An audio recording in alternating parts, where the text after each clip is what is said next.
Welcome back to the channel, lads and ladies. Welcome back to Toshio Thunder, where you get half the content with half the effort of any other YouTube channel. I've just been really busy these days, and I know I feel it more than you guys do. You've probably, hopefully, grown accustomed to the steady decline in quality in my videos. But I'm kind of trying to consolidate things here. I have two and a third kids right now. My beautiful precious wife is getting cooking with making our third baby, and that is just, man, let me tell you something. I'm ready to work myself to death. I'm one of those people that, let's put it this way. I lived 4 years in Alaska. I went to see the Iditarod races once. So these guys that they've been pushing these dogs for days and days. They've been racing and racing, and there's something a little bit. There's something a whole lot crazy about a sled dog. So Malamutes in generals, husky dogs, they're born to work. And they have to go hard, or they go nuts. And I'm not that kind of person, but when I saw those sled dogs running, pulling the sleds, they were so excited and so happy, and they will ask someone that runs sled dogs, I guess, they will run themselves to death happily. They just love to go and go and go and go. And I've been in places in my life where that's exactly what I do. I love to go hard, but then what I also like to do is to stop hard as well. But here we have a replay sent in by a Valky with already a quick 3 kills, stopping the enemy in their tracks at the monument here on American Desert. I do love these maps with monuments. It seems like, how would you put it, an homage to a historical figure. Makes such nice cover for a tank battle these days. And the AUBL 70 HVG, I think that's what it is, a high velocity gun, I have seen again and again to be a very capable vehicle. It looks like a ton of fun. I have not taken mine out into a battle yet. It's on my to-do list, along with a whole lot of other stuff. Speaking of my to-do list, I've been getting twice the amount of replays that I've gotten in the past, and I've been recording them for you all so that they don't just get rendered irrelevant by War Thunder updates. So I've been spending hours recording these replays with joy, by the way. I'm that happy husky dog hitched up to the sled. It's God's work, I tell you. But on top of that, I've had less time to record videos than normal, and that has a lot to do with the stage of life that my 1-year-old daughter is in. I have the 2-year-old Brooklyn, who is the tank toddler, and I have almost 1-year-old baby Zoe, who is, I guess, Jet Girl. And you know what? She is just zooming all over the house these days. Valky taking down another tank like it's nothing. And that's what people have been encountering when they face the AUBL HVG. With its stabilizer and its lull pen darts, it is just absolutely perfectly meta to line up with its incredible top-of-the-line mobility. As you see, no fucks given. Which reminds me, the Panther would be a really cool addition to the Germans. They could really use a low mid-tier light tank, something rank 3, but not too high of a battle rating, to really help them out with the event grind. And it's definitely not necessary, but I would love to see such a tank come to the game. The problem is a lot of the coolest German scout tanks were designed but never mass produced, so that could be an issue when it comes to War Thunder, but it's an issue for another time. I've been as we watch Valky just completely obliterize the enemy forces here, outmaneuver, outgun, and outrun. That is the way of the AUBL in general, and the HVG version earns its increased battle rating with style, flair, and panache. This premium vehicle is tons of fun and not too expensive on the marketplace considering what you get out of it. This was an event vehicle that I was very happy to grind out, and now I'm sort of a little bit stuck on the horns of a dilemma. I've talked before about how it's just too bad that I got rid of my Merkava. I sold the event vehicle for a good tidy profit, and this year's Merkava Mark IIB is going to be going for less money because it's an operation style event, which means that the value of the vehicle is really capped at around $50 because you can just pay through the event for somewhere around that amount of money, somewhere around $60 if you haven't played any or if you haven't gotten any of the medals. So that's going to be a limiting factor for this one, and I actually quite like that. Take him down. Jeez, that shot, that gun, the handling of this vehicle, it's just a beautiful little go-kart of death in a time where we used to call all of top tier with the MBT and KPZ 70. It used to be go-karts with laser beams, and that is exactly what you see with the AUBL, except this go-kart can really go. And you can beam people from across the map. You can get to where the action is. You can capture zones. The only thing you can't do is take a hit. And that's just fine because everything kills you in this tier anyway. So even on the entire playing field, the Italians had a great idea here. The Germans building the Leopard tank were like, yeah, armor doesn't really matter, but we'll throw some on there. And the Italians were like, okay, just don't let anybody see you, but this'll kill things. Anyway, that just about does it for Valky. That's some great gameplay.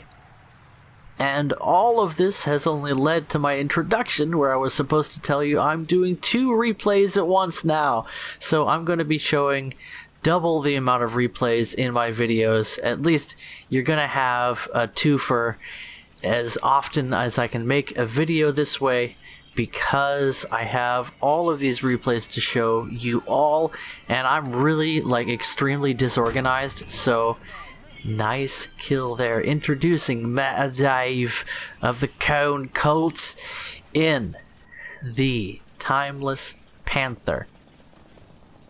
Anyway, where was I? You're going to be seeing twofers now when it comes to... Ooh, nice hull break through the engine. Hull break is interesting in War Thunder, but I need to shut up and just finish off what I was saying before. I've got a lot of replays to go through, and I'm very disorganized when it comes to how I do YouTube and these videos. I don't have a ton of space on my computer.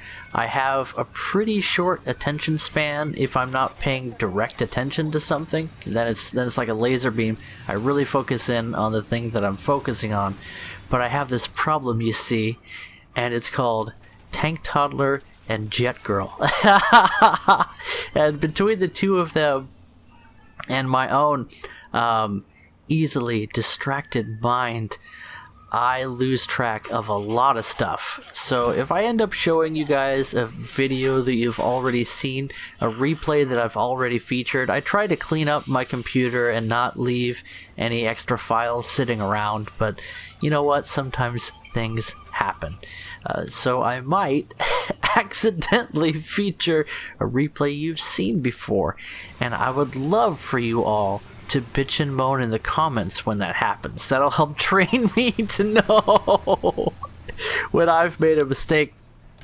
Speaking of, The enemy team, Soviets and Americans, facing off against the inimicable Germans, so capable in holding down a defensive position, as the German team is holding the critical captured zones more or less, and MetaDave, picking up 5 kills, has locked down this flank, and now he feels the time is right to push forward.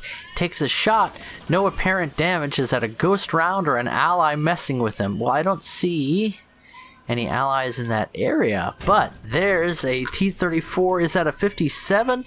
In any event, a shot comes in, does damage to his turret, but his gun is still operational. Finally loading the round, and indeed, that looks to have been a T-34-57 taken down with extreme prejudice by the second round from MetaDave's gun. A medium tank at a relatively low battle rating for the Soviets that can still turn out well, even against something as well armored as a Panther tank, if you place your shots right. Sherman Jumbo, is that a long boy Jumbo with the long 75, or does he have a death wish facing off against Tigers and Panthers? Definitely not something you want to be forced to do in a Sherman Jumbo, but man, there was this one day during the event where it seemed like that's all I was facing. Tigers, Panthers, IS-1, and you know what? The short gun Jumbo can deal with those threats with an APCR round that at close range against flat armor, which you can find on those tanks that you'll face, can actually punch through and needle maybe one crew member, maybe turn an ammo rack orange, and yet if you play your cards right, you do have some survivability against them. But this is a focus on the Panther, taking down T-34-85's gunner and loader. MetaDave goes for the M10, which can easily take him down. Not a bad call. Now he's dancing with a Soviet slaughter bus, and he goes for the shot on the Sherman as his ally takes down the T-34-85. Nicely played indeed. 8 kills, 2 assists, some critical damage to his tank, a few crew members hanging in there, a yellow engine, and a thirst for blood. Ladies and gentlemen, MetaDave of the Cone Cult. So, what do we talk about next? I'm glad just to have a chance to make a video. Today has been kind of crazy, and as just a little window into my life, I wake up at around 6 or 7 these days whenever Jet Girl is feeling adorable, and she wakes up and she just makes happy sounds until I roll out of bed, and then she throws her hands up so that I can lift her out of the crib. So her crib is next to the bed, and I grab her under her armpits like a good, secure, comfortable hold for her, and then I leverage her to help me roll out of bed. So I lift up the baby, and it's like a it's like a pendulum deal, you know. So it helps me to roll over my whole body all at once, which is good for my back. And then I sit up, and my day begins. And let me tell you something. If you thought that the Treaty of Versailles was a little bit demanding, they ain't got nothing on a small child. They will require everything of you and ask to give nothing in return. And you know what? You just gotta do it. You gotta take care of these little lives. So I was just going. Every time I wanted to throw in a load of laundry. So I filled the washer, I started the thing, and I literally did not get another moment to throw in a second load of laundry until 1:30. Just going, getting hungry, making some stir fry for lunch, and then the little one especially, my almost 1-year-old precious girl, she gets very upset when I put her down. She's not into put downs, so I've got to carry her around. I've got to show her I love her. And man, the allied team showing some love to MetaDave. Dave getting off the dank flank and spanking these enemies as they try to move from their spawn, which is the only place you can find these tanks after their front line gets wiped out, into the combat zone. MetaDave set up in the bushes, got a few quick and easy kills. Now he's noticed by the enemy. They're opening up on him. He takes that shot from the third person, a little bit risky, and it doesn't pay off. It's tempting to scope in and aim carefully, but it's also something you have to balance against how much time you have available to aim at the target. A little bit of a stutter there in the recording software. Sorry about that. Back when I was recording this particular video, I was having issues with shadow play, and I just needed to update some things and then restart my computer. So those issues have been fixed, and I appreciate your patience. Speaking of, MetaDave setting up in only 2 or 3 positions in this fight, but setting up well. As a hunter, you can see he's actually using the view from the gunner's sight, so you'll see the cannon barrel in his shots, and he has to aim a little bit high and to the left of where the reticle says he's aiming, just because of how that's set up. That's an option you have. It's not an option in sim battles, and both Dave and Pumatato, that I've featured on this channel a few times, prefer to use the view from the gunner's sight option, which means you have to aim a little bit more carefully, and sometimes it can be hard to get at little weak spots or carefully aim shots. I think one of his misses so far has been because of that, but already with 11 kills, 3 assists, a very aggressive playstyle. He's on his last round of APHE. In fact, he might be on all APCR at this point.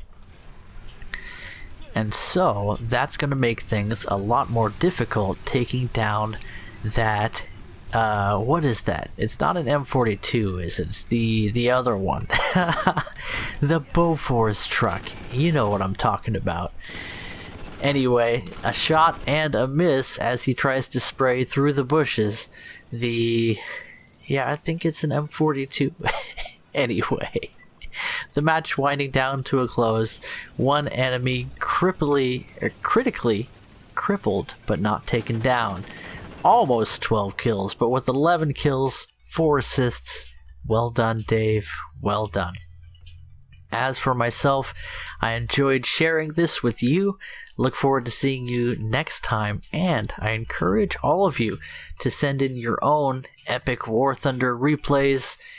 There's a link to my Discord in the description, and that's the best place to get a hold of me for any reason. Catch you guys in the next video. Bye-bye.